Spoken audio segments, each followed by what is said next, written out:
Welcome back everyone. एक बार फिर आपको बहुत बहुत खुशामदीद। यकीनन आप सब बिल्कुल ठीक होंगे। मैं हूं मीरब ज़ीशान, मेरे साथ मौजूद हैं हाफिज़ मोहम्मद इमरान। और पाकिस्तान टीम की कामयाबी के बाद अब उम्मीद पैदा हुई है कि पाकिस्तान न्यूजीलैंड के ख़िलाफ़ भी फ़ाइनल इस अफ्रीकी सीरीज़ का उसमें बेहतर खेल सिर्फ पेश नहीं करेगा बल्कि जीत कर ये अफ्रीकी सीरीज़ भी अपने नाम करेंगे। उसके बाद मेरा फिर अगला मैच पाकिस्तान और न्यूजीलैंड का जो वो चैम्पियंस ट्रॉफ़ी का मैच है जो कि 19 तारीख को खेला जाना है इसी नेशनल स्टेडियम कराची में। फिर आईसीसी ने पाकिस्तान के उन खिलाड़ियों पर जो कि सऊद शकील हैं, कामरान ग़ुलाम है, शाहीन आफरीदी हैं, इनको मैच फ़ीस का जुर्माना भी किया है। बाबर आजम ने अपने ख़यालात का इजहार किया है कि जो उनको कहा जाता है वो ना कहा जाए, कहा जाता है तो ना कहा जाए। पाकिस्तान टीम की मौजूदा कारकर्दगी पर जहाँ पर रन चेज़ हुआ है बहुत अच्छा, वहीं पर फास्ट बॉलिंग की कारकर्दगी बहार या बॉलिंग यूनिट की कारकर्दगी अपनी जगह पर सवालिया निशान है कि इतने ज़्यादा रन अगर तसलसल के साथ हो रहे हैं तो पाकिस्तान इसमें किस तरीके से बेहतरी कर सकता है। बिल्कुल सही बात है। और हाफिज़ साहब मैंने देखा बल्कि कि हमें ना सिर्फ फास्ट बॉलिंग में बल्कि स्पिनर भी कुछ नहीं कर पा रहे थे हमारे। और ये एक हम तारीफ़ तो बहुत कर रहे हैं, सुबह से ही कर रहे हैं, कल से ही कर रहे हैं, लेकिन कुछ एलिमेंट्स ऐसे हैं जो हमें आगे नहीं करने हैं। बिकॉज न्यूजीलैंड एक मुश्किल मैच होगा और न्यूजीलैंड की फील्डिंग आप देख लें, बॉलिंग देख लें, आप उनकी बैटिंग देख लें, हर लिहाज से एक बड़ी बेहतरीन टीम है। उसके साथ जब आपने परफॉर्म करना है तो आपने इससे बेहतर होकर परफॉर्म करना है। बिल्कुल ऐसे ही, इसमें कोई शक नहीं इसी मैच पर। और पाकिस्तान को मुस्तकबिल में क्या करना है इस पर गुफ्तगू करेंगे। इंटरनेशनल क्रिकेटर मुजाहिद जमशेद साहब हमारे साथ मौजूद हैं। अस्सलाम वालेकुम मुजाहिद जमशेद साहब। बहुत बहुत शुक्रिया। बेहतर खेल गए पाकिस्तान के दोनों बैटर्स, बहुत आला।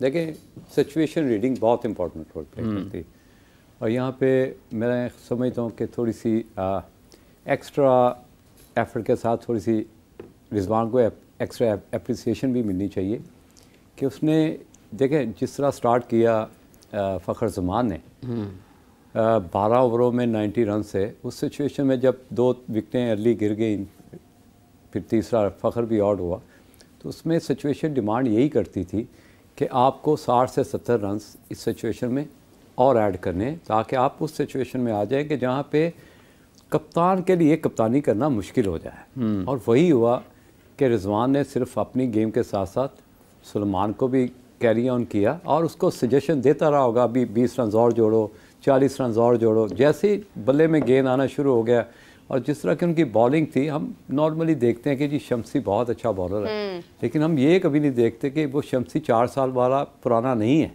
इतना पेड़ निकला हुआ है। जब आपका पेड़ निकला होता है या ओवर वेट होते हैं तो फिर आपके बॉल में वो बाइट भी नहीं होती।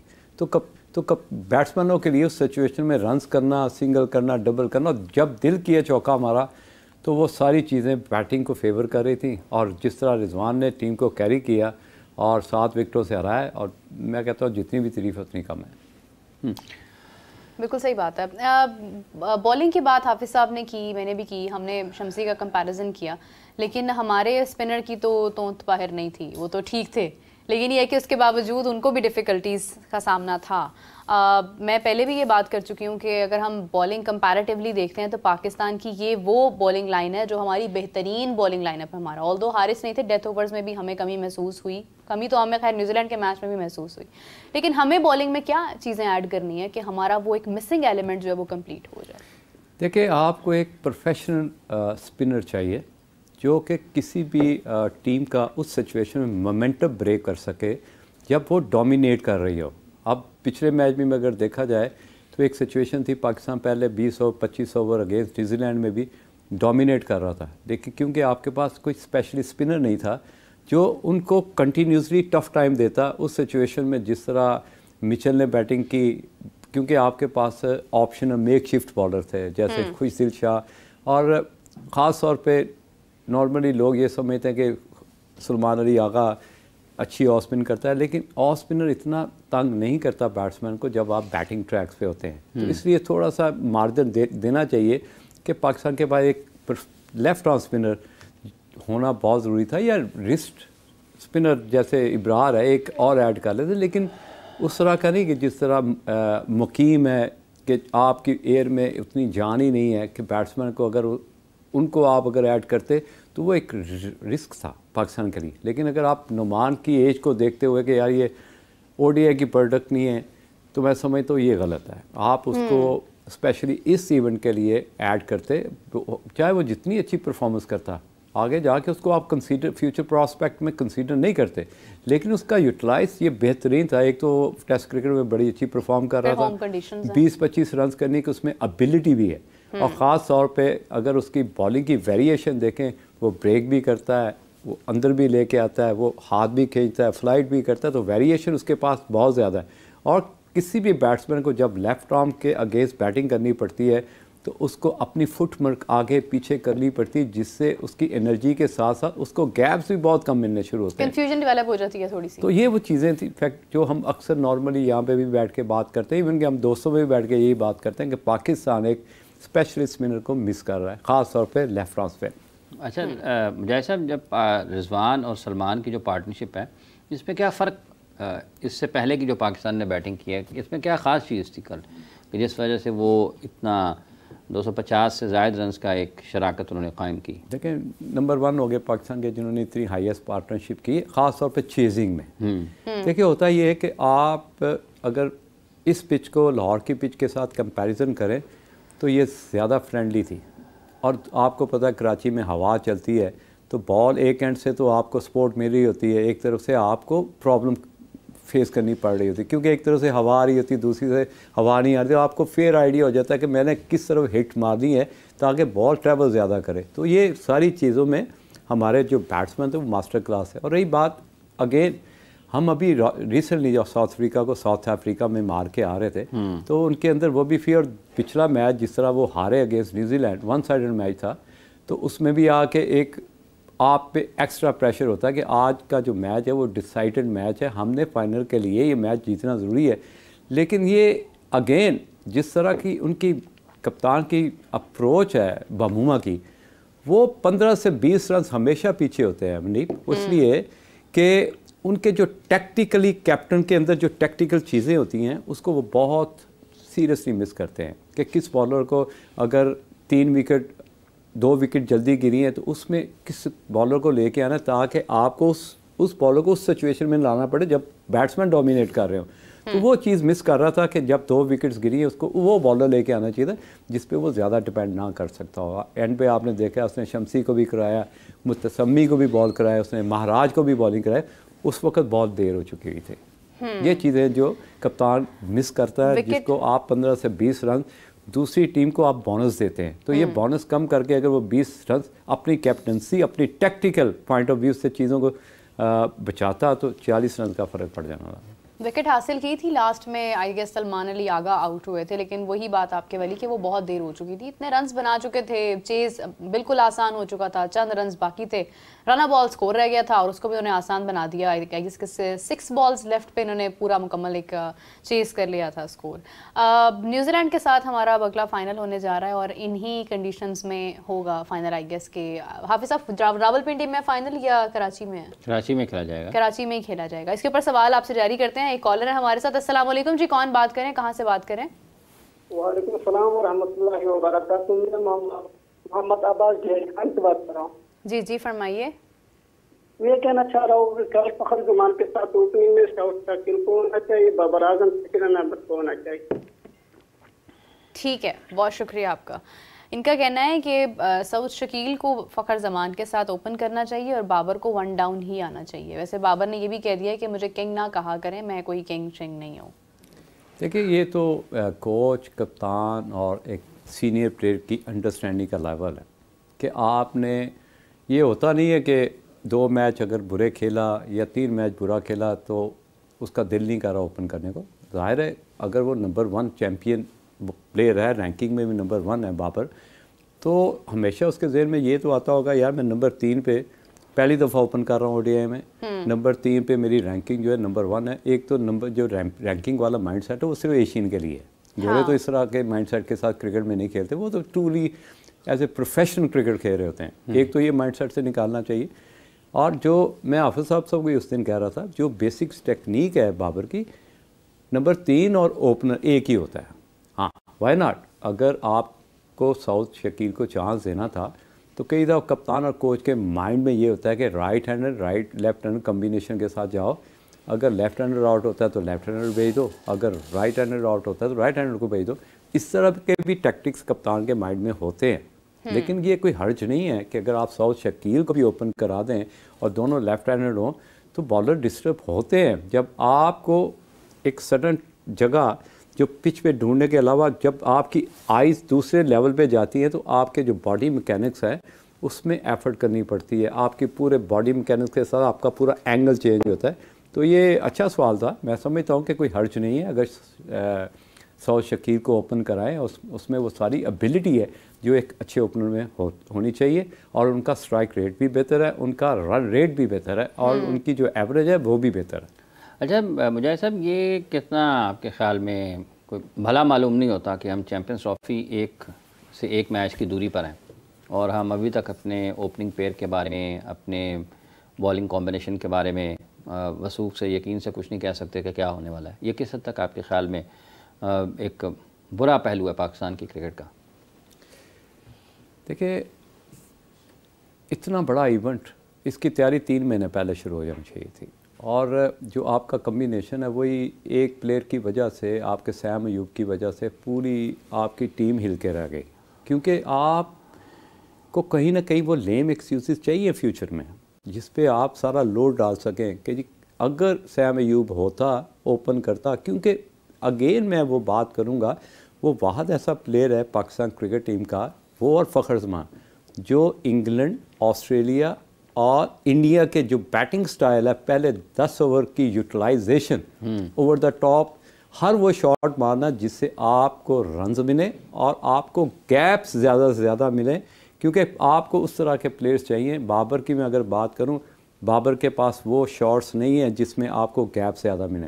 फ़खर जमान और सैम अयूब के पास वो शॉट ऑफ रेंज है जो कि फील्डर नॉर्मली उस पोजीशन पे नहीं खड़े होते, और यही वो प्लस पॉइंट है जिसको इंग्लैंड और इंडिया हमेशा कैश करवाती है कि पहले 10 ओवर में 90, 80, 100 रन होते हैं जो कि दूसरी टीम को बैकफुट पर लेके जाए। हाँ, इसको हम मिस करेंगे, और उसकी रिप्लेसमेंट मुझे नहीं नज़र आ रही, लेकिन आपको इतना हवा नहीं बनाना चाहिए। एक चीज़ जो आपके प्लस पॉइंट में जा रही है वो है आपकी home ground, home crowd, home understanding friendly pitches, उसका यूटिलाइज आप उस पर ज़्यादा फोकस करें। दूसरी अपोजिशन की जो स्ट्रेंथ है उसको वीक कैसे करना है उस पर ज़्यादा फोकस करें, बजाय कि बार बार एक टॉपिक पे बात करके टीम को भी डिस्टर्ब करें। मैं आकिब का कल इंटरव्यू सुन रहा था, तो ऑब्वियसली हर बंदा अपने तरीके से सोचता है, वो तो चाहता है कि जिस तरह हमने लास्ट टाइम चैम्पियनशिप की जो रिवॉर्ड देखे, जिस तरह गाड़ियाँ प्लेयर्स को मिली, तो किसी भी प्लेयर्स का ये ख्वाब नहीं होगा कि हम ना जीते, किसी कोच का ख्वाब नहीं होगा। लास्ट टाइम जब प्राइम मिनिस्टर ने सेरेमनी की थी, इतना ज़बरदस्त किस्म का इवेंट था, क्योंकि आप इतनी बड़े इवेंट को जीत के आ रहे थे। तो कोई भी कोच की ख्वाब होगा या एक चाहत होगी कि यार मैं इतना बड़ा इवेंट जीतूं और उस तरह के मरात मुझे भी मिले। बिल्कुल सही बात है। मैं कुछ देर पहले न्यूजीलैंड के मैच के बारे में जानना चाह रही थी कि पाकिस्तान ने न्यूजीलैंड के खिलाफ इन्हीं ग्राउंड्स में खेलना है, कितना डिफ़िकल्ट होगा पाकिस्तान के लिए बैटिंग न्यूजीलैंड की संभालना, रन्स बहुत ज़्यादा ना हो जाएं, इस चीज़ को कंट्रोल करना, और उसके बाद फिर उन रन्स को चेज़ करना। अगर न्यूजीलैंड पहले बैटिंग करता है, अगर बाद में बैटिंग करता है, या पाकिस्तान पहले बैटिंग करता है, तो कितना माइंड में आपके स्कोर होना चाहिए कि you have to make it? देखें, ये तो यहाँ पे बैठ के बिफोर टाइम मैं ये एक बात बता सकता हूँ कि कराची अगर इस तरह की पिच हुई तो बैटिंग बॉलिंग जो है वो ऑप्शनल होगी कि bat second, go for a chase. वो इसलिए कि यहाँ पे एक तो पिच की जो कंडीशन चेंज नहीं हुई, ये सबसे इम्पोर्टेंट चीज़ है कि थ्रू आउट एक जैसी खेली है, नाइसली बल्ले में बॉल आ रहा था, गैप्स मिल रहे थे, तो जो भी टॉस जीतेगा वो पहले फील्डिंग करेगा, क्योंकि यहाँ पे चेस करना थोड़ा सा आसान है। रही बात न्यूजीलैंड की बैटिंग को कैसे रोकना है, या वो आपके पास उस तरह का बॉलिंग अटैक नहीं है, क्योंकि आपके पास मोस्टली अगर कोई गोरा फंसता है या कोई भी इंग्लिश टीम फंसती है, वो हमेशा आके मिडल ओवर्स में फंसती है, जहाँ पे वो कोशिश होती है कि हम सिंगल डबल्स लेके यहाँ से वो पोर्शन की तरफ जाए, जहाँ पे फिर हमें आखिरी 40 ओवर का जो पावर प्ले मिले उसको सही इस्तेमाल करें, आखिरी 10 ओवर जाए उसमें अटैक करके उस पोजीशन में जाएं जहाँ पे दूसरी टीम को रन्स करना थोड़ा सा डिफ़िकल्ट हो। तो नंबर 1, रन्स तो इस पिच पे नहीं रुकेंगे। कोशिश यही होनी चाहिए पाकिस्तान के बॉल फर्स्ट और चेस पे जाए। नो डाउट अगर आप कंपैरिजन करें साउथ अफ्रीका और New Zealand far better professional team है, बिल्कुल। तो आप 40 से 50 रन्स का स्टार्ट जो है वो आपको माइनस से स्टार्ट करना पड़ेगा। उसको कैसे आपने मैच से पहले किस तरह डिज़ाइन करना है, या जो गेम प्लान है, ऑब्वियसली ट्रायंगुलर सीरीज़ है, चैम्पियनशिप का फाइनल है, चाहे वो 3 टीमें हैं, लेकिन चैम्पियन तो चैम्पियन है। वो जो एक कॉन्फिडेंस लेके आप चैम्पियनशिप में जाएंगे, वो उसका कितना आप उस चीज़ को कितना एंजॉय करें, और आपके फ्यूचर में रिजल्ट जो हैं उसमें कितने इफेक्टिव होंगे और उनका कितना इम्पैक्ट होगा, ये कप्तान रिजवान को पता होना चाहिए और इसके बारे में सोचना भी चाहिए। अच्छा मुजाहिद साहब, ये जो कल पाकिस्तान टीम के खिलाड़ियों का कुछ आमना सामना हुआ जनूबी अफ्रीका के क्रिकेटर्स के साथ, और आईसीसी ने उनके ऊपर मैच फीस का जुर्माना भी आयद किया है, इस रद्द-ए-अमल को आप कैसे देखते हैं कि बबूमा तो 82 रन स्कोर कर चुके थे और वो किसी बॉलर से तो आउट नहीं हुए? देखिए, हीट ऑफ द मोमेंट जो चीज़ें होती हैं वो तो गेम का हिस्सा है। रही बात, इससे क्रिकेट का एक इंडिविजुअली फैसला होता है कि अंपायर्स ने एक चीज़ देखी, उसने रिपोर्ट करनी मैच रेफरी को, तो अकॉर्डिंगली फिर वो प्लेयर्स को बुलाता है कि ये हैपन हुआ है, आर यू एग्री या नॉट। एविडेंस उसके पास होते हैं, वो कहेगा जी आई एम एग्री, तो जो भी उस पर क्लॉज या जो भी उस पर उस अकॉर्डिंगली जो सिचुएशन डिमांड करी, उस तरह का उस पर जुर्माना लगा के, और ये कोई आज की बात नहीं है, इस तरह के हैपन होते रहने और होते रहे हैं, तो इसको नॉर्मली लेना चाहिए, और जो स्पिरिट ऑफ द गेम है जिसको हम फेयर प्ले कहते हैं, उसको डैमेज नहीं करना चाहिए। बिल्कुल सही है। इस तरह का एक वाकया जो है वो बीजीटी में भी आया, जब विराट कोहली के साथ भी इसी किस्म का सेम एग्जैक्टली इसी किस्म का कुछ वाकया आया, कि वो बस फ़र्क ये था कि ये रास्ते में शाहीन थे, वहाँ पर ये था कि विराट रास्ते में थे, तो वो कुछ इस किस्म की चीज़ें हुई वहाँ पर भी, और उसके ऊपर भी बड़ी तनकीद की गई हर तरफ से कि मतलब एक इतना सीनियर खिलाड़ी है, वो एक बच्चे के साथ इस किस्म का तनाज़ा कैसे हो सकता है। यही चीज़ दोहराई गई यहाँ पर पाकिस्तान में भी। इस पर ज़्यादा बात कोई नहीं कर रहा, मतलब एवरीवन इज़ फाइन कि ठीक है, आईसीसी ने कोड ऑफ कंडक्ट भी किया, उस पर भी कोई ज़्यादा बात नहीं कर रहा, लेकिन वो जो एग्रेशन था, वो जो एक फ्रस्ट्रेशन थी विकेट हासिल ना कर पाने की, या कोई गुस्सा था दिल में कि रन्स हो रहे हैं, प्रेशर है, क्या वो बैटिंग के ऊपर भरोसा ना होने की वजह से था, या वाकई में थकावट इतनी हो गई थी बॉलिंग कर करके और विकेट हासिल नहीं हो रही है, तो वो कॉन्फिडेंस ऑल डाउन हो रहा था। कमाल सवाल है, क्योंकि 3 सवाल आपने एक ही जुमले में बोल दिए कि विकेट नहीं मिल रही, फ्रस्ट्रेशन, और ये चीज़ें नॉर्थ फास्ट बॉलर को यही एडवाइस की जाती है कि आपने एग्रेशन को हमेशा लेके चलें। ये बेसिकली होता है, इससे कुछ नहीं, सिर्फ डाइवर्जन होती है कि आपने किसी के साथ कंधा मार दी या पंगा करने की कोशिश की, तो फॉर द टाइम बिंग मुझे याद है हमने बचपन में सुनते थे जी कि लाहौर में ना एक टेस्ट मैच हो रहा था, तो उसमें एक सिलेंडर फट गया, तो पूरी टीमें जो है ना बाहर भाग गई, तो जेफ बाइकआउट बैटिंग आ रहे थे, तो पिच के ऊपर वो खड़े रहे और बल्ला उन्होंने ऐसे किया हुआ, तो बाद में पता चला जी वो सिलेंडर फट गए, बाकी टीमें अंदर आ गई। तो किसी रिपोर्टर ने पूछा जी कि सारे भाग गए, आप पिच के ऊपर ही, लाहौर का वाक़या है, तो आप पिच के ऊपर ही खड़े थे, तो कह रहा था कि मुझे पता था होना कुछ नहीं है बाहर, लेकिन मैं अपना फोकस नहीं हटाना चाह रहा था। वाओ। तो ये भी लेवल होता है किसी के वेल फोकस होने का। तो कई दफ़ा आप किसी बैट्समैन को जब पंगा करते हो तो उसका थोड़ा सा फोकस डाइवर्ट करने के लिए थोड़ी देर के लिए, ताकि जिस मोमेंटम में ये बैटिंग कर रहा है उस मोमेंटम को शायद इसी तरह ब्रेक कर सके, तो ये पार्ट ऑफ गेम है, that's not a big issue.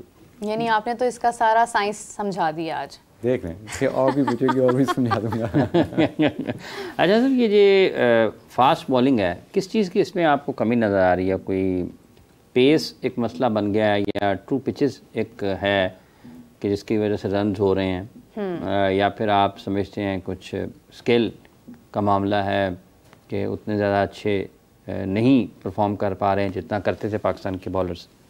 बड़ा सिंपल फार्मूला है, बड़ा कोई इसमें कोई रॉकेट साइंस तो हाफिज़ जी है नहीं, कि एक बॉलर है वो फॉर्म में नहीं है, फॉर्म में आने के लिए तरह तरह के जतन कर रहे हैं, ठीक है, जब जतन करता है तो हमारे जैसे लोग देख रहे होते हैं, ठीक है, क्योंकि जब कोई चीज़ हासिल नहीं हो रही होती तो उसमें हमें भी पता है, हमने आपसे सवाल पूछना, भाई आप बाहर आए हो टीम से, ड्रेसिंग रूम में जब आपसे सवाल किया जाए या क्या प्रॉब्लम थी, उस तरह की पेस नहीं है, उस तरह की लाइन एंड लेंथ पे बॉलिंग नहीं कर रही, जो तुम्हें रोल दिया गया था उससे तुम थोड़े से हटे हुए नज़र आ रहे थे, तो उसको ख़ुद भी समझ नहीं आ रही होती कि यार ये जितने भी मुझसे कोच सवाल कर रहा है या मुझे जो प्लान दिया जा रहा है कि मैंने पहले 5 ओवर किस तरह करने हैं या मीन्स के आखिरी डेथ ओवर किस तरह करने हैं, जिस तरह मैंने लास्ट टाइम आपके प्रोग्राम में बात की कि फिलिप ने जो सेंचुरी की है तो उसमें उसने बॉक्स का इस्तेमाल सही किया है। मैंने शायद आपसे बात की थी कि बॉक्स का इस्तेमाल सही किया है, क्योंकि एक गज वो पीछे चला जाता था, बॉडी और उसका जो स्टेबिलिटी थी या हेड स्टिल होने की वजह सिर्फ रिस्ट पोजीशन कर रहा था। जिस तरह हॉकी की आप करते हैं, स्कूप मारते हैं, तो उन्होंने स्कूप सीख लिया हुआ।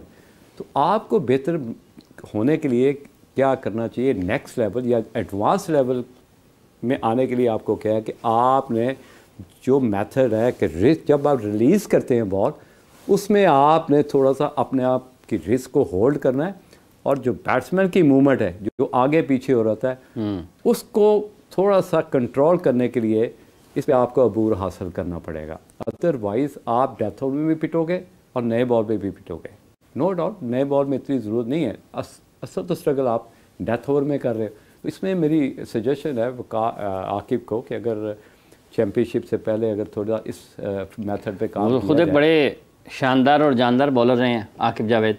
No doubt. देखिए उस ज़माने की क्रिकेट और थी, अभी क्या है कि मैं अगर बात करूं बैट्समैनों की, इनके पास 8 से 10 शॉट्स एक्स्ट्रा आ गए। वो जब आपके पास एक्स्ट्रा चीज़ होती है तो आप उसको किसी वक्त भी इस्तेमाल कर सकते हो। अभी जिस तरह फिलिप ने आखिरी मैच 10 ओवर में 123 रन किए हैं इतने ग्रेट बॉलर्स के अगेंस्ट, जैसे शाहीन अफरीदी है, आरएस राव है, अगर आप इस जैसे बैट्समैनों को भी 123 रन आखिरी 10 ओवर में दोगे तो इसका मतलब, और आखिरी 5 ओवर में तो बहुत हुए 90 रन। हाँ देखिए 90 रन आखिरी 5 ओवर में शाहीन के होते हुए तो कई दफ़ा आपको समझ नहीं आता कि यार आपकी फॉर्म नहीं है या आप बॉलिंग करना भूल गए हो, क्योंकि हम एक्सपेक्ट करते हैं कि यार शाहीन अफरीदी जैसा रन एक दूसरे एंड से हो जाए, कोई फिक्र नहीं है, लेकिन शाहीन को तो कम से कम कंटेन करना चाहिए। That's why you are there कि आपके अगर 3 ओवर एंड पे बचाए हुए हैं तो उसके पीछे तो रीज़न यही है ना कि आप भाजी तुसी तरह बचाना है। अगर आप बचा ना सकोगे तो टीम तो कहते हैं ना बढ़ गई ना, फिर मुश्किलात का शिकार हो गई। मुझे सब अगर आप किसी बॉलर को कंसीडर करते हो कि शाहीन नसीम शाह तो बेहतरीन है, हारिस क्योंकि अभी फ़िलहाल उनकी पेन है, उनको शायद आ रहा हूँ इज़ परफेक्टली फाइन और नॉट, लेकिन अगर आप कंसीडर करें किसी को तो आपको क्या लगता है किस बॉलर को यहाँ पर होना चाहिए जो डेथ ओवर्स में हमारे लिए यूज़फुल साबित हो सकता है? देखिए थोड़ा सा क्वेश्चन मार्क है हारिस राव पे, क्योंकि पेस है, पेस पे कंट्रोल करना। पेस का मतलब ये है कि बल्ला लगना और चौका हो जाना। आपने क्योंकि बैट्समैनों की जो तैयारी है, क्योंकि बैटिंग फ्रेंडली पिचें हैं तो ज़्यादा फेवरेबल होती हैं बैट्समैनों की। और लास्ट टाइम जब हारिस राव ने ऑस्ट्रेलिया में परफॉर्म किया वो थोड़ी पिचें थी बाउंसी, तो जिस जगह पे वो हिट करता था उसको बाउंस के साथ पेस भी मिलती थी, वो तो चल गया। यहाँ पे आपको ना तो बाउंस मिलेगा और ना उस तरह की पेस मिलेगी। अगर टारगेट करना है तो कई दफ़ा होता है कि आप बल्ले के पास से बॉल करते हैं तो फ्लाई करता हुआ विकेट कीपर के पास जाता है। आपने इस पिच पे गुड लेंथ पे बॉल सिर्फ विकेट को हिट करना है। अगर ये माइंडसेट होगा, अगर कल बात करें हम रिजवान की और आगा की, तो मैं देख रहा था मैच, जितने बॉल विकेट टू विकेट हुए उस पर रन्स नहीं हुए। नॉर्मली क्या है, हम विकेट में गिरा हुआ बॉल उठा के मार देते हैं, रन्स हो जाते हैं, लेकिन कल बैटिंग फ्रेंडली पिच पे भी रन्स नहीं हो रहे थे। इसका मतलब है this is the best formula कि अगर आप विकेट टू विकेट बॉल करो और जो विकेट कीपर है उसको टारगेट ना करो। हाँ। तो मेरा ख्याल है अब शुएब अख्तर को क्या चाहिए, सिर्फ 3 विकेट नजर आनी चाहिए। अपनी पेस से बीट कर देता था ना। और as a being a batsman आप जी मज़े की बात बताऊँ, मैं इतनी क्रिकेट खेला हूँ, फर्स्ट क्लास में भी इतने रन्स किए हैं, मुझे आज तक बॉलर से कभी नहीं डर लगा। मुझे डर लगता था जो विकेट टू विकेट बॉल करते थे कि मुझे वहाँ से ही खींचना है, वहीं से ही मारना है, उसको ही कट बनाना है। तो ये इससे अच्छा अगर बात करें पूरे ओवरऑल क्रिकेट की तो एक बॉल है, एक बल्ला, एक विकेट कीपर है, तो टारगेट तो आपका विकेट होनी चाहिए। लेंथ जो है आपने अपनी मर्जी की अकॉर्डिंगली पिच रीडिंग, आपने वो उस लेंथ को चूज़ करना है जो हर वक्त बैट्समैन के अंदर एक फियर क्रिएट करे। तो ये चीज़ मिसिंग है। अगर इस पर अभी से काबू कर लेंगे तो पाकिस्तान अच्छा रिजल्ट दे सकता है। बवूमा और रिजवान, वैसे तो कप्तान कैसे आपने दोनों को देखा कल के मैच में? जैसे आपने बवूमा को कहा कि वो थोड़ा लेट होते हैं।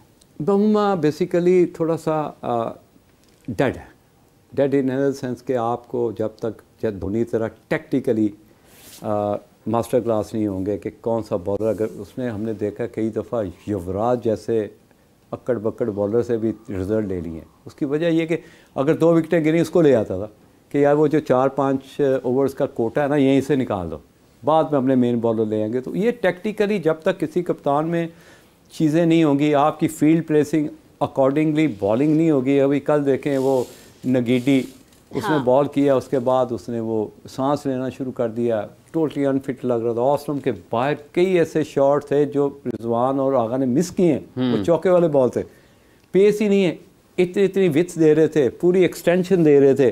तो ये चीज़ें तो कप्तान को एक किस्म की एक उसके बेचारे के लिए फील्डिंग में कल उनकी कुछ खामियां काफ़ी नज़र आई हैं, बहुत ज़्यादा। देखें बात यह कि एक तो पहला मैच न्यूजीलैंड से आ रहे हुए, खेल भी पाकिस्तान में रहे हैं और बैटिंग पिच पे खेल रहे हैं, तो फिर विथ देना वो एक किलिंग है। और फिर बहुत सारे लोग नहीं भी थे उनकी टीम। एग्जैक्टली। तो आपको विकेट टू विकेट स्टम्प करने की जो एबिलिटी है उनको इन्हेंस करना चाहिए, अदरवाइज आप पाकिस्तान जैसी पिचों पे इस तरह की बॉलिंग करके सर्वाइव नहीं कर सकते। यासिर अरफात उनके इस वक्त बॉलिंग को देख रहे हैं ना हाफिज, तो उनको कुछ मैसेज देना चाहेंगे कल के मैच के बाद? देखिए मैसेज यही है कि जब आपके पास 350 रन बोर्ड पे लगें तो 80% तो कोई भी कप्तान ये कहेगा या देखने वाले कहेंगे कि जब हम मैच जीत चुके हैं, क्योंकि पिछले मैच में तो पाकिस्तान 78 रन से आ रहा है। लेकिन आप ये भूल गए कि ये पिच गैप्स भी ज़्यादा मिल रहे हैं और आउटफील्ड भी बड़ी तेज़ है। तो इसमें अगर हम बैट्समैन को उस पोजीशन में रखें जहाँ पे उसको जोर लगाना पड़े, गलती करने के चांसेस हो, वो है विकेट टू विकेट। तो मैं तो यही एडवाइस करूँगा यासर कि अपने बॉलर को कहे कि बेशक पेस थोड़ी सी कट डाउन कर लो, लेकिन wicket to wicket good line पे करें ताकि बैट्समैन को स्ट्रगल करनी पड़े। क्योंकि अगर आप मुफ्त के रन दोगे तो आप 400 रन भी कर लोगे ना तो आप उसको डिफेंड नहीं कर पाओगे। ये मेरी एडवाइस है। अच्छा, ये जो क्राउड की इंगेजमेंट है पाकिस्तान के होने वाली इस ट्राई नेशन सीरीज़ में, उसको कैसे देख रहे हैं आप? लाहौर में भी, फिर आपने कराची में भी देखा है, और मजमूई तौर पर चैंपियंस ट्रॉफी की तरफ जब हम बढ़ रहे हैं तो पहला क्राउड इंगेजमेंट जो है, क्राउड अरेंजमेंट देखें, फैसिलिटीज़ तो हमने नहीं देखी, लेकिन ओवरऑल जिस तरह का सेटअप देखा, जिस तरह की हमने सिटिंग अरेंजमेंट देखे, जिस तरह की ओपनिंग सेरेमनी देखी, उस तरह का क्राउड नज़र नहीं आया। लेकिन अब क्राउड को आना पड़ेगा, क्योंकि देखें सबसे इम्पॉर्टेंट चीज़ होती है जीत, जो कनेक्ट करती है क्राउड के साथ। अब कोई भी कोई मैच देखने आएगा तो कम से कम वो ये फील लेके आएगा यार कम से कम हमें मैच जीतना है। जब हार लेके जाते हैं तो 10 लोगों को और बताता है यार मज़ा ही नहीं आया यार, पाकिस्तान हार गया यार, वो जीत सकता था। तो उसमें आगे वो जो 10 लोग सुनते हैं ना, वो आगे 10 लोगों को बताते हैं। तो इस तरह जो कनेक्शन है जीत के साथ अवाम का या क्राउड का या हमारे जितने भी सपोर्टर हैं उनको इंगेज करने के लिए एक ही तरीका है, वो है जीत। तो जीतना बहुत ज़रूरी है, अदरवाइज़ पाकिस्तान क्रिकेट का जो मेयार जिस तरफ जा रहा है, या क्राउड हट रहा है, या मींस के सपोर्टर जो है या फ़ैन फॉलोइंग है वो कट डाउन हो रही है, उसको इंगेज करने के लिए अब आपको कंटिन्यूली जीतना पड़ेगा। फ़खर ने जैसे खेली है कल की बारी और पहले मैच में, एक आप मुझे ऐसा आपके ख्याल में कितना अहम रहेगा आने वाले दिनों में भी कि वो एक लंबी बारी उनकी हो कम अज़ कम, और दूसरा इसके साथ साथ अभी कल इंडिया और इंग्लैंड की भी सीरीज़ चल रही थी, उसका भी जो वनडे मैच था तीसरा, उसमें शुभमन गिल ने भी 100 किया है, श्रेयस ने भी 70+ किए हैं। और आप इन दोनों चीज़ों को कैसे देखते हैं? वहाँ पर वो भी एज ओपनर रन्स कर रहे हैं, उससे पिछले मैच में रोहित शर्मा ने 100 किया था। पाकिस्तान को भी ऐसी चीज़ों की ज़रूरत है, बिलखुसूस अगर हम फ़खर की तरफ देखते हैं। देखिए ये बड़ा इंपॉर्टेंट होता है कि आपके स्ट्राइक रेट 120, अगर जिस वक्त हमने बाबर की बात की, अगर वो 90 के स्ट्राइक रेट के साथ, ये मिसबा का दौर तो है नहीं कि अजमल भी है, सईद अजमल भी है, उमर गुल भी है, हफीज़ भी बॉलिंग कर रहा है और यासिर शाह भी है, शाहिद अफरीदी भी बॉलिंग कर रहा है। तो आपके पास किसी भी बड़ी टीम को काबू करने के लिए आपको सारा मटेरियल था, जो मैं समझता हूँ कि पाकिस्तान उस चीज़ों को अभी तक लैग कर रहा है। रही बात आपने इंडिया की बात की, ये तो मैं बार बार कह रहा हूँ, एक तो उनका प्लेइंग स्टाइल वो बहुत एडवांस है, एडवांस मोड पे मुराद रहते क्या हैं, है? बहुत एडवांस लेवल का है। देखें अगर शुरू में देखें पिछले मैच में रोहित ने भी 100 किया, 123 रन की इनिंग खेली। 8वें नंबर पे हार्दिक पांड्या खेल रहा है जो कि 180 के स्ट्राइक रेट से बैटिंग करने वाला है, और कल भी उसने 9 बॉलों पे 23 रन किए हैं। तो कहने का मतलब है उनका नीचे जडेजा 9वें नंबर पे बैटिंग कर रहा है, ओपनर फॉर्म में है, और सबसे पहले कि आपके पास वो बॉलिंग भी है जिसमें पेस भी है और विकेट टू विकेट हिट करने की एबिलिटी भी है। अगर वो कहीं ना कहीं मिस करते हैं और उन पे अटैक हो जाए तो उनको उनका मोमेंटम ब्रेक करने के लिए उनके पास जडेजा भी है, उनके पास पटेल भी है, उसके बाद अर्शदीप सिंह ने कल आई गेस के 2 विकेट कुलदीप यादव भी है। तो मेरे कहने का मतलब है उन्होंने सारे जितने भी बॉक्सेस है उनको टिक किया हुआ है, और आप देखेंगे उनके जो खेलने का स्टाइल है वो अनबिलीवेबल नेक्स्ट लेवल पे जा चुका हुआ है। ये चीज़ मैंने सैम अयूब में देखी, यही चीज़ फ़खर जमान में, और जो batting method and playing style है वो किसी प्लेयर में उस तरह का नहीं है। गो कि हम कल मैच ज़रूर जीते लेकिन मैच बनाया असल फ़खर जमान है, क्योंकि पहले ही 6 ओवर में 60 रन हो चार्ज कर गए, दिया था। तो बाकी कितने रह गए? बाकी रह गए 290 रन। कितने ओवर में आपको चाहिए जनाब? तो 44 ओवर में। अगर नॉर्मली हम कोई भी 20 ओवर में 150 रन चेस करते हैं तो ऐसे लगता है बड़े आराम से हो जाएंगे। तो इसका मतलब है कि वो जो 44 ओवर्स बचे हुए थे उसमें 290 रन कुछ भी नहीं थे। उसका यूटिलाइज बिल्कुल ठीक किया कि उनके पास ना तो बॉलिंग थी और ना उस तरह की लेंथ थी या लाइन थी जिसको आपको प्रॉब्लम होती कि आपकी अगर वहाँ पे एक और विकेट गिर जाती तो आप खुशदिल शाह से तो एक्सपेक्ट नहीं कर सकते थे कि यार वो 100 कर सके। उसका काम है 20 ओवर में 29 रन, 18 बॉलों पे 30 रन, तो इस तरह का उसको रोल दिया जाता है। उसका रोल ये नहीं है कि आपने सेंचुरी करके आनी। तो ये बड़ा अच्छी बात है कि कल जो सेंचुरी हमें टैग लगा है कि हमें एक होप है कि यार अगर 2-3 ऊपर से आउट हो जाए तो हमारे पास ऐसे प्लेयर्स हैं, लेकिन उनका जो स्ट्राइक रेट है उसको बेहतर करने की ज़रूरत है। अच्छा, लेकिन जैसे खुशदिल की बात आपने की, खुशदिल को तो एज एन ऑलराउंडर कंसीडर किया जा रहा है, और ऑलराउंडर से तो यही उम्मीद होती है कि वो मुश्किल मैच को आसान बना सकते हैं। मतलब अगर आप इंडिया में देखें, आप केएल राहुल को अगर आप देखते हैं वो जिस नंबर पर आते हैं, या आप उनके अगर ऑलराउंडर्स की बात कर लें तो आप देखें हार्दिक पांड्या आपको नजर आएगा वो मैच को आसान बना देगा। यहाँ पे मेरा एतराज़ है, ऑलराउंडर और मेक शिफ्ट ऑलराउंडर में फ़र्क होता है। वो प्रॉपर ऑलराउंडर है, जडेजा एक प्रॉपर प्रोफेशनल ऑलराउंडर है, Patel is a professional allrounder. आप अगर बात करें हार्दिक पांड्या की, इज़ ए स्पेशलिस्ट ऑलराउंडर, ये मेक शिफ्ट ऑलराउंडर है। अर्शदीप सिंह एज वेल, वो रिटायर्ड जस्ट फ्रॉम क्रिकेट। तो मेरे कहने का मतलब है कि उनमें और इनमें बहुत फ़र्क है। आप ऑलराउंडर तो उसको कहते हैं जिसको गारंटी हो गई इसने 10 ओवर करने का नहीं, इसकी तो गारंटी नहीं है। अगर आपने अगली टीम के 3 से 4 आउट जल्दी कर दिए तो मैं गारंटी कह के ये कह सकता हूँ यहाँ पे बैठ के आपके लाइव प्रोग्राम में, रिजवान को कभी ओवर ही नहीं कराएगा। तो इसका मतलब वो ऑलराउंडर तो नहीं है। वो तो बेचारा अगर फैंटी दोनों तरफ फैंटी पड़ रही है तो उसको सिर्फ इसलिए कि वो लेफ्ट आर्म बॉलिंग करता है, शायद बैट्समैन की जो पेस है या मोमेंटम उसको ब्रेक करने के लिए ले आए। वो विकेट टेकिंग ऑप्शन कभी भी नहीं है, मैं स्टेज में ना उससे आउट हूँ। तो कहने का मतलब है कि ऐसा बॉलर जो किसी अपोजिशन की 1 से 2 विकेट क्रूशियल टाइम में ले सके, उसमें वो एबिलिटी नहीं है। अच्छा, I mistakenly said Arshdeep Singh, I was talking about Ravichandra Ashwin who just got retirement from test recently. Ravichandra Ashwin भी अगर आप उसको टेस्ट में देखते हैं तो आपको पता चलेगा कि वो क्रूशियल मोमेंट्स पर विकेट्स भी हासिल कर रहा है और वो सेंचुरी तक बना लेता है। तो ये एबिलिटी है इंडिया के प्लेयर्स में, और ये एबिलिटी हमें, खैर अगर आप ऑस्ट्रेलिया की बात करें, इंडियन कभी भी उस एबिलिटी बिलीव नहीं करते। हम थोड़े से डरे हुए हैं कि जी 7 नंबर पे या 8वें नंबर पे भी बैट्समैन होना चाहिए, लेकिन इंडिया का इस तरह का मैटर नहीं है। वो कहते हैं जी पहले 4 बैट्समैन खिलाएं, वही करें। आगे वाले तो ऐसे ही बस कर गए तो बोनस है, वरना 4 ने फिनिश करना है। जो खड़ा हो भाई वो मैच फिनिश करके है। हम सिर्फ हीले वसीले ढूंढते हैं कि यार अगर तूने नहीं किया तो ये कर दे, ये ना किया तू कर दे। तो इस तरह बड़ी टीमें कभी भी तरक्की नहीं करती, आगे नहीं बढ़ती, इन्हेंस नहीं करती, प्रोग्रेस नहीं करती। प्रोग्रेस करने के लिए आपको पहले 4 स्पेशलिस्ट बैट्समैन पे डिपेंड करना है और बड़ा स्ट्रांगली डिपेंड करना है। उसके बाद अगर आप कहीं फंस जाओ, 4 आउट हो जाए, वो परफॉर्म कर दें तो वो बोनस है। तो अगर आप इस माइंडसेट के साथ जाएंगे तो आप कहीं भी मार नहीं खाएंगे। ये मेरा हमेशा एक एडवाइस है किसी भी कोच, किसी भी सिस्टम को। मुझे साहब, अब आप के ख्याल में सऊद शकील के साथ ही पाकिस्तान को चैंपियंस ट्रॉफी खेलनी चाहिए, क्योंकि वो कामरान तो एक मैच खेले और उसके बाद उनको मौका नहीं मिला, दूसरे मैच में सऊद आ गए कामरान की जगह पर। तो अब एक मैच बाकी रह गया है फाइनल इस सैफरी की सीरीज़ का, उसके बाद चैंपियंस ट्रॉफी है। तो सऊद नंबर 3 पर ही पाकिस्तान को लेकर चलना चाहिए। बिल्कुल लेके चलना चाहिए। एक तो लेफ्ट हैंड है और इतना बुरा प्लेयर नहीं है जिसको हम कहें कि अटैक करता है, गैप्स ढूंढता है, जगह बनाता है। तो ये वो किसी भी बैट्समैन में जो टीम की फ़िक्र करता है, वो चीज़ें हमें वो सिम्टम नज़र आते हैं कि यार ये टीम की फ़िक्र कर रहा है। उस तरह नहीं है कि जिस तरह पिछले मैच में कामरान गुलाम 2-2 ओवर मेडन खेल रहा है और हमें बैठे टीवी देख के तकलीफ़ हो रही थी, यार ये प्लेइंग स्टाइल ठीक नहीं है, ये फंस जाएंगे और टीम भी फंस जाएगी।